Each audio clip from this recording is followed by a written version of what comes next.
Hello my dear friends, you're on the Military Summary channel. In this short video we're going to discuss the most important events that took place during the previous night at the local time. As you know, the President of Russian Federation, Vladimir Putin, this night visited Valery Gerasim, the head of General Staff of Special Military Operation.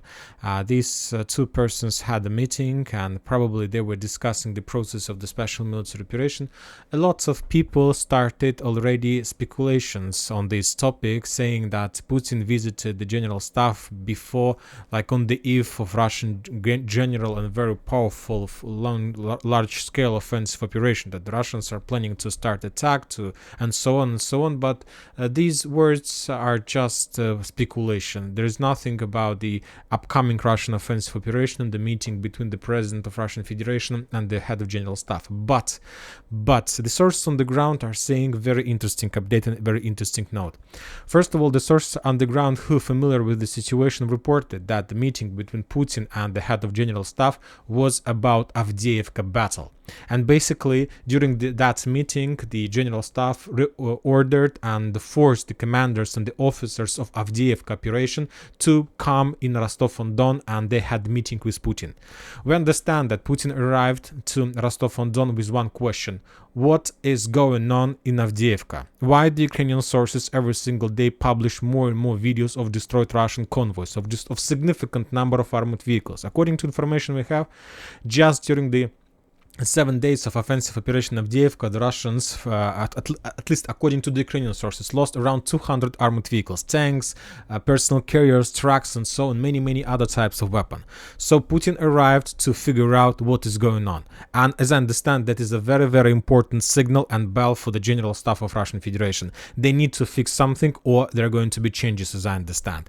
When talking about Avdiivka itself, the Russian sources, to be more precise, the Rybar military expert, reported that as a result of clashes that took place yesterday on the 19th of October, the Russians finally managed to establish control over the Teryn. Yet we haven't received any video confirmation of that, but let's wait and see. Maybe today we're going to receive more.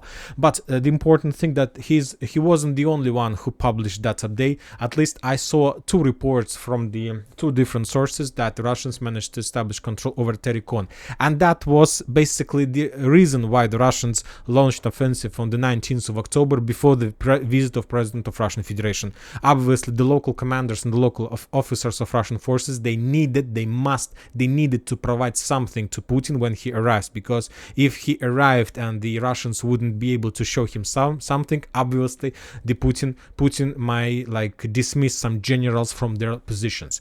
But when talking about the current situation, very difficult to understand about the situation. For example, the Ukrainians published the video how they were bombing and attacking the Russian positions. On this video we see the Russian flank above the tank, but according to geolocation and according to this video, the tank was attacking in direction of Krasnogorovka. So as I understand, the source who published this video made the mistake showing this tank as a Russian tank. Basically, that was a Ukrainian tank who was attacking the offensive Russian forces, or maybe this video is old, who knows.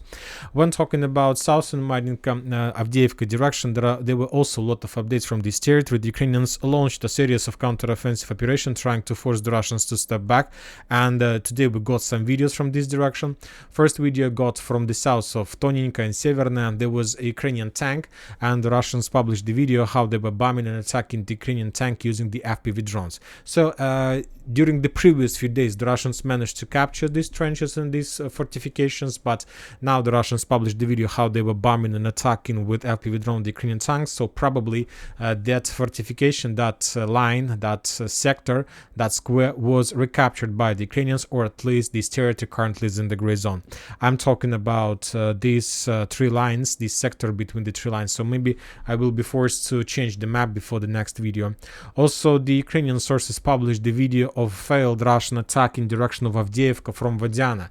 Two Russian armored personal carriers were moving and heading in direction of Avdiivka, but at some point one of the armored vehicle got on mine and was destroyed. The second one realized that there are no chances to continue offensive operation, took a decision to turn back, and then the Russians started withdrawing their positions for regrouping and so on.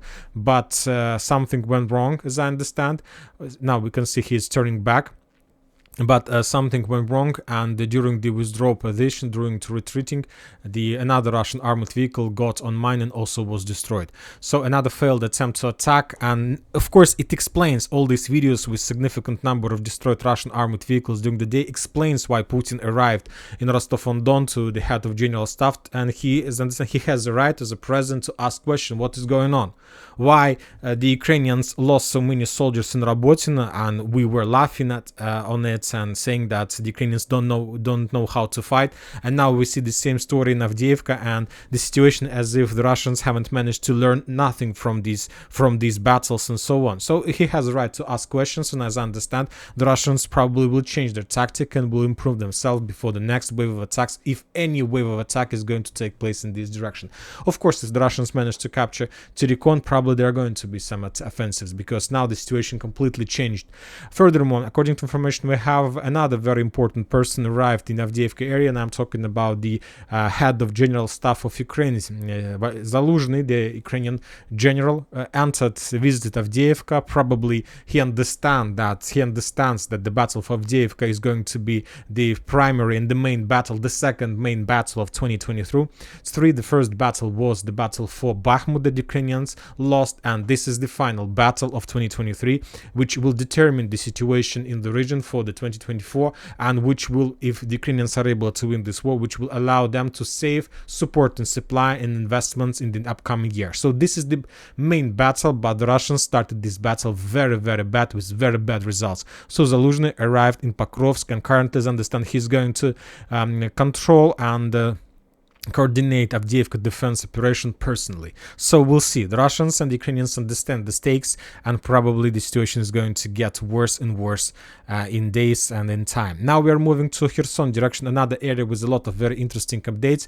As we discussed yesterday, the Ukrainians crossed Dnipro River, and as a result of offensive operation, landing operation, they managed to establish control over some area on this side of Dnipro River, but we haven't received, at least yesterday we didn't have any geolocations showing us the real Ukrainian positions. But today the Russian sources published the video how the Russians were attacking the Ukrainian forces inside the city by the name of Krynki, which is the first geolocation of Ukrainian presence on this bank of the river inside the city. This video also confirms that as a result of Ukrainian forcing crossing the river operation, they managed to establish control over a few buildings and to enter Krynki. Another important thing that you need to mention and you need to note and to see that the city by the name of Krynki, let's take a look from the beginning, is already reduced to ruins. As you can see, these buildings, all these ruins, reminds me Mariinka. Another important thing that since the beginning of establishing of this front line, we haven't received nothing from Krynki, no Ukrainian geolocations of bombings and shelling Russian positions. So these artillery battles, artillery ruining of the city bypassed us behind the scene. We didn't know about this, and now we see that the city is completely reduced to ruins, and obviously this ruining took place not yesterday. It's impossible to destroy an entire city just for one night. So obviously the clashes for Krynki started a long time ago, and today the Ukrainians this night completed the first phase, landed in the city, and now according to all these geolocations, before the next video I will update the map in this area, and at least we will show this part of Krynki at least in the gray zone or even under Ukrainian yellow control. So this is probably approximately the situation on this territory.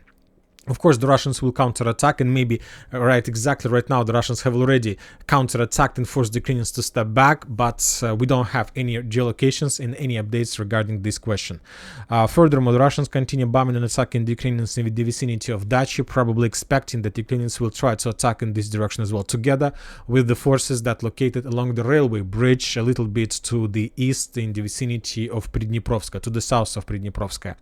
When talking about Kupiansk and the Liman front lines, the Russians launched also offensive operation. As a result of attack, they managed to capture more tree lines, more fortifications, and the Ukrainians published the video how they were bombing and attacking the Russian forces using the FPV drones. We're using this video just to geolocate the combat line and to understand the exact Russian positions on the Kupiansk direction. So this is the video that confirms the Russian progress in the vicinity of Orlyanka. But there are no significant progress like 100 square kilometers or something like this.